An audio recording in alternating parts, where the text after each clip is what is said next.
El murmullo del Parlamento británico parecía el zumbido de un panal. Era 1738, y los lores abrían paso a un capitán de mar con el gesto endurecido por las rutas del Caribe. Robert Jenkins avanzó con una serenidad desconcertante, colocó sobre la mesa un frasco de vidrio y el silencio se hizo más pesado que la madera labrada de aquella sala. En el líquido ambarino flotaba una oreja humana, un recuerdo marchito de un acto tan brutal como simbólico. Jenkins no alzó la voz, bastó con que dijera que guardacostas españoles lo habían detenido años atrás, lo acusaron de contrabando, lo registraron con saña y, como escarmiento, le cortaron la oreja. Aquella imagen, tan íntima y grotesca, atravesó a los parlamentarios y encendió la imaginación de la prensa. La historia corría calle abajo, inflamaba a los marineros en las tabernas, agitaba a los comerciantes que llevaban sus cuentas con tinta inquieta. ¿Cómo permitir que España humillara a súbditos británicos en aguas donde el comercio sostenía la respiración del imperio? El episodio de Jenkins, lejos de ser una anécdota, se convirtió en estandarte de agravio. Sin embargo, bajo la superficie de esa oreja cercenada latían problemas más hondos. Desde hacía décadas, la rivalidad entre Gran Bretaña y España se tensaba en torno a los derechos de navegación, al contrabando tolerado y perseguido a la vez, al asiento que abría puertas de lucro y de fricción, a inspecciones imprevistas que terminaban en choques. Entre puertos y aduanas, los papeles legales se volvían armas y las detenciones, pólvora.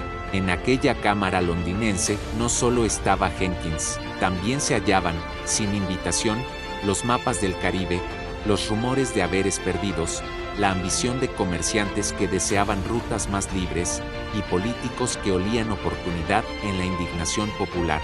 Cada noticia de un registro español alimentaba la creciente sed de respuesta. Los panfletos ilustraban oídos sangrantes y horcas imaginarias. La opinión pública, herida en su orgullo, pedía una lección ejemplar.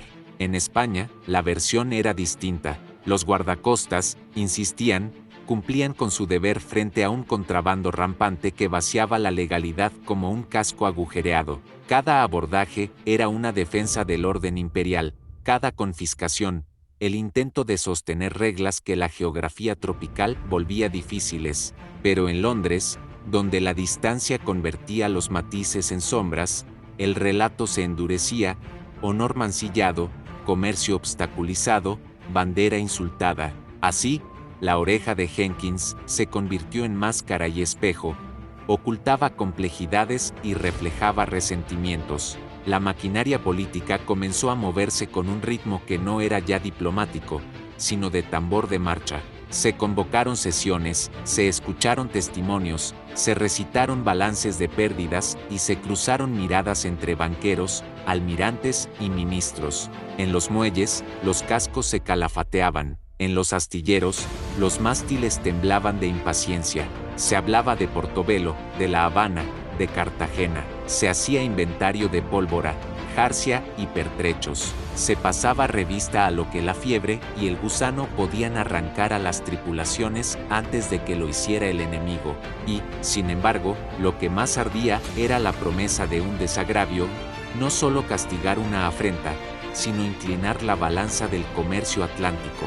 Arderían algas y estandartes, pero del humo nacerían nuevas rutas, nuevas rentas, nuevos tratados.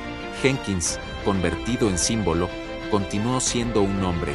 A veces, en la penumbra de una posada, repetía la escena del abordaje, la tabla húmeda, la mano que lo sujetaba del cabello, el cuchillo que destelló un instante antes del grito. Recordaba también el olor salino mezclado con brea, y la certeza de que su dolor iba a convertirse en argumento público, en estandarte que otros agitarían. La multitud no escuchó sus dudas, sino su oreja. A la propaganda no le interesaban las sombras grises, necesitaba un trazo nítido, y lo tuvo. Al caer la tarde, mientras los debates aún crujían bajo los techos de Westminster, varias cartas cruzaron el Atlántico con sellos lacrados y palabras escuetas. Ultimátums, advertencias, promesas veladas. Los capitanes revisaron listas, los cirujanos contaron bisturíes, Los capellanes afilaron sermones que convertirían el deber en destino. La ciudad, bajo la lluvia, parecía contener la respiración. En las tabernas, un rumor repetía la pregunta que nadie quería formular en voz alta: ¿y si la guerra que tantos deseaban no era una respuesta, sino una trampa? Aún así, el mar llamaba. Cuando el reloj de la torre marcó una hora sin nombre, un mensajero atravesó la niebla con un pliego sellado. No hacía falta abrirlo para escuchar lo que decía la tinta.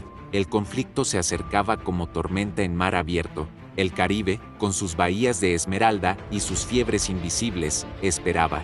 Las miradas se volvieron hacia los almirantes. La primera vela comenzaba a inflarse en la imaginación de un imperio. El mensaje cruzó océanos y quebró dudas de la guerra estaba declarada. 1739 se clavó como una estaca en la cronología del Atlántico. En Inglaterra, los tambores batían un compás resuelto. En los astilleros, los carpinteros redoblaban esfuerzos. En los monasterios, las plegarias aprendían a conjugar pólvora. Portobelo fue el primer estallido, una expedición audaz de Edward Vernon, con menos barcos de los esperados pero con la audacia convertida en viento, entró en la bahía y obligó a capitular defensas debilitadas. La noticia saltó de puerto en puerto como una chispa sobre cuerdas tensas. Victoria. Las ciudades británicas celebraron, y el almirante, inflado por la fama reciente, comenzó a mirar más lejos. Su mirada se detuvo en un nombre pronunciado con respeto y temor: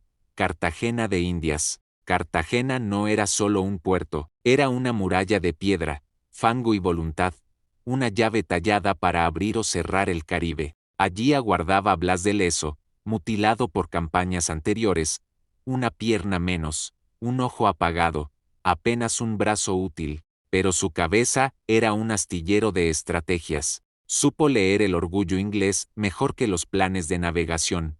Comprendió que la victoria de Portobelo traía consigo la sombra de una confianza peligrosa. Fortificó lo que importaba, dejó cáscaras vacías donde el enemigo debía cansarse, convirtió el calor, la humedad y los mosquitos en soldados invisibles. La defensa empezaba mucho antes del primer cañonazo. En 1741, el Mediterráneo de América se encrespó. Vernon reunió una de las mayores flotas jamás vistas en el hemisferio, decenas de navíos de línea, fragatas, bombardas, transportes, miles de hombres apiñados en cubiertas que olían a sal y enfermedad.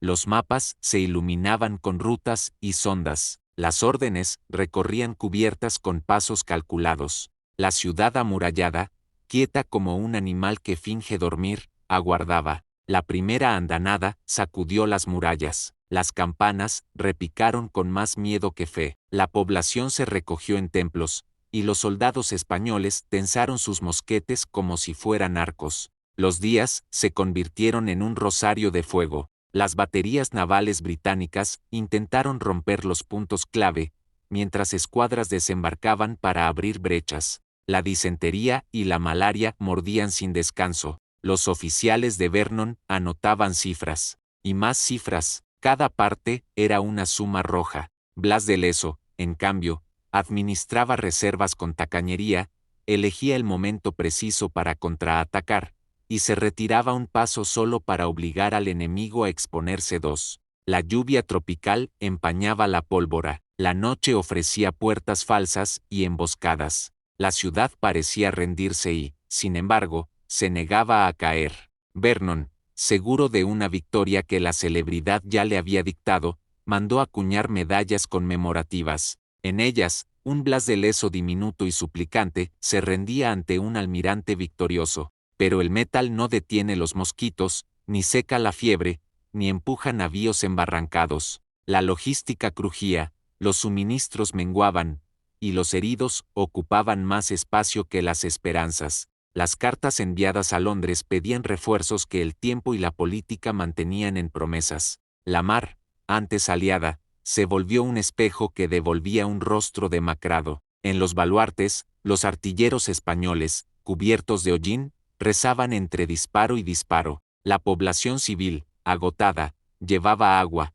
cargaba piedras, sostenía vendas. Se peleaba por callejones, por bastiones, por 1 metro de escalera. El enemigo, aún superior en número, no lograba encajar el golpe definitivo. Entonces Vernon apostó por el asalto que todo lo resolvese, una ofensiva total que se estrellaría o abriría de par en par las puertas de la historia. Los oficiales dibujaron flechas sobre mapas empapados. Los tambores hicieron callar a las dudas. El cielo, enrojecido por la pólvora, anunció que lo peor estaba por comenzar. Las tropas formaron en la penumbra, y el rumor más repetido fue también el más antiguo: mañana, o ganamos, o no volvemos. El filo de la madrugada se acercó despacio, como una guillotina de luz, y cuando el primer clarín quiso ordenar el mundo, la ciudad entera contuvo la respiración a la espera del choque que decidiría su destino. El rumor del mar, las órdenes susurradas y el peso del destino siguieron acumulándose,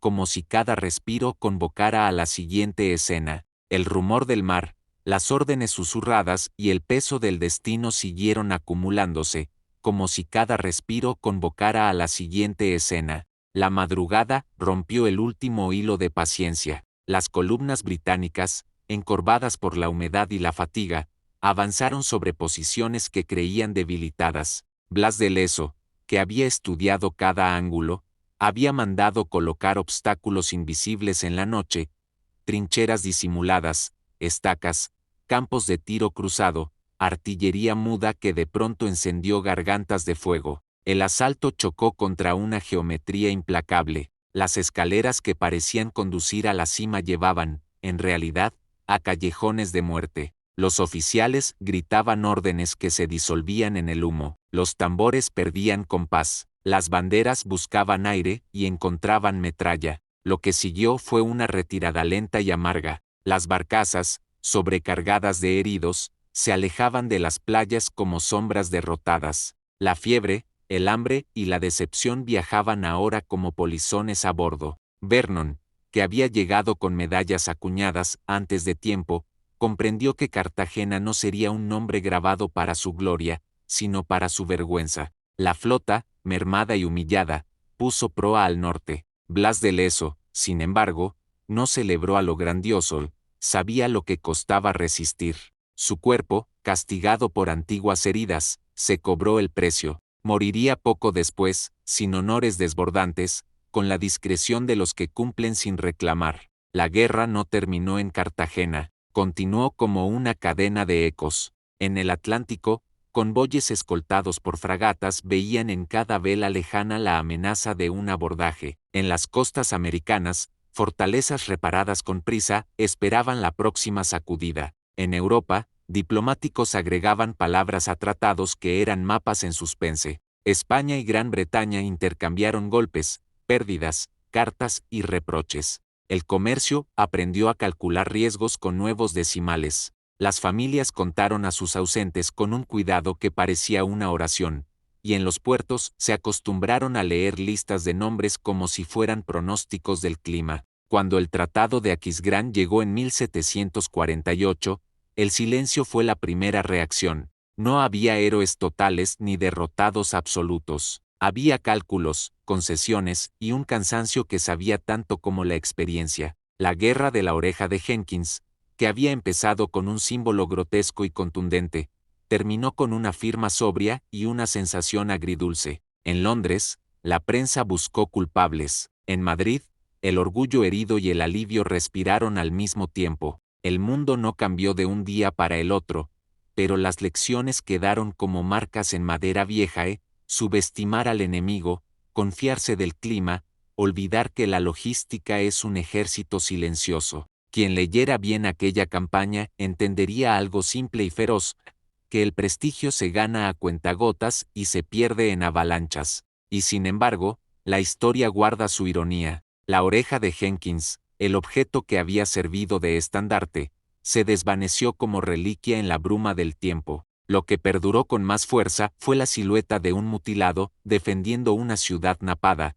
el eco de una población que cargó balas. Yagua a la vez, la intuición de que una medalla puede desmentirse sola. Cartagena conservó sus murallas y su orgullo. El mar Caribe siguió siendo una frontera indócil. Los imperios, más cautos, aprendieron a medir la distancia entre la propaganda y la realidad.